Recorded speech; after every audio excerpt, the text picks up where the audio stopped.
It was a Saturday afternoon in late spring when the air felt warmer than usual, carrying the scent of fresh grass through the open windows. I had been helping Mrs. Adams, our elderly neighbor, clean out her attic for the upcoming neighborhood yard sale. Her two nephews, Daniel and Michael, had also come over to lend a hand. They were brothers, a couple of years apart in age, and both had a reputation in the neighborhood for being hardworking and dependable. I had known them since childhood, but we hadn't really spent much time together in recent years. The three of us had been in the attic for nearly 2 hours, sorting boxes of old books, photo albums, and dusty lamps. The air up there was thick and warm, so Mrs. Adams had gone downstairs to get us some lemonade. That's when I noticed the sunlight filtering through a small round window, illuminating a stack of forgotten cardboard boxes in the far corner. "Those look interesting," I said, pointing toward the boxes. Daniel, the older brother, grinned. "Bet there's treasure in there." Michael rolled his eyes. "Or just more moth-eaten sweaters." Still, curiosity got the better of us.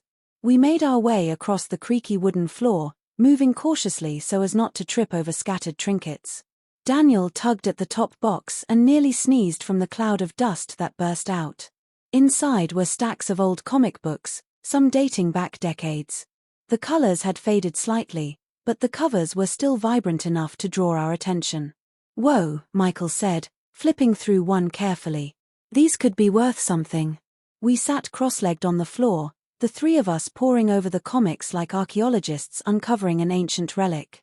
For a while, the attic was silent except for the sound of pages turning. Then, Daniel spotted another box underneath the stack. This one was heavier and sealed shut with thick packing tape. "Now this," he said, "looks promising." Michael handed him a pair of rusty scissors, and with a quick slice, the box flaps opened. Inside were vintage board games, Monopoly, Clue, Scrabble, all in their original packaging. They must have belonged to Mrs. Adams's children when they were young. "These are in great condition," I said, carefully lifting the Clue box.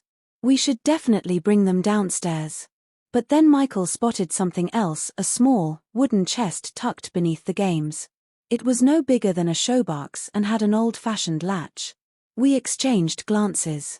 "You think she knows this is up here?" Daniel asked. "Probably not," Michael said. "Looks like it's been here for decades." We decided to open it. Inside were dozens of small envelopes, each containing faded photographs. Some showed Mrs. Adams as a young woman, smiling in the sunshine, posing with friends, or holding a baby. Others showed landscapes and holiday celebrations from years past.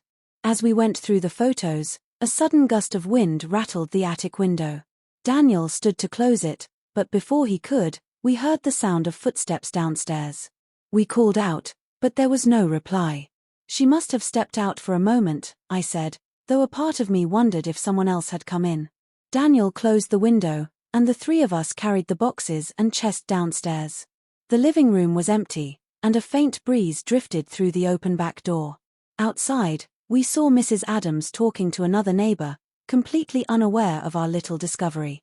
When she came back in, we showed her the comics and board games. Her eyes widened in surprise. "I haven't seen those in over 30 years. My boys used to spend hours playing Clue on rainy days." Then she noticed the wooden chest and froze for a moment. "Oh my goodness," she whispered, opening it slowly.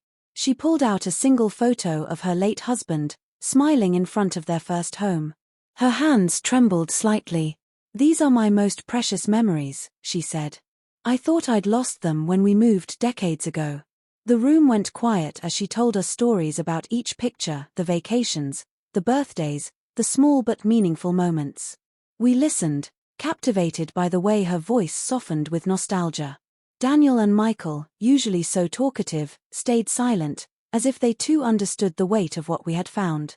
We ended up spending the rest of the afternoon in her living room, drinking lemonade and hearing about her life before we even knew her. The brothers occasionally exchanged knowing glances, as though they were silently agreeing that this day was special in a way none of us had anticipated. Later, when the sun began to set, Mrs. Adams thanked us for our help. "You didn't just clean my attic," she said. "You brought back pieces of my heart." Walking home together, the three of us didn't say much. It wasn't the kind of day that needed many words. We'd started out simply helping a neighbor, but ended up with a memory that would stay with us for years, proof that sometimes the most ordinary afternoons can turn into something unforgettable.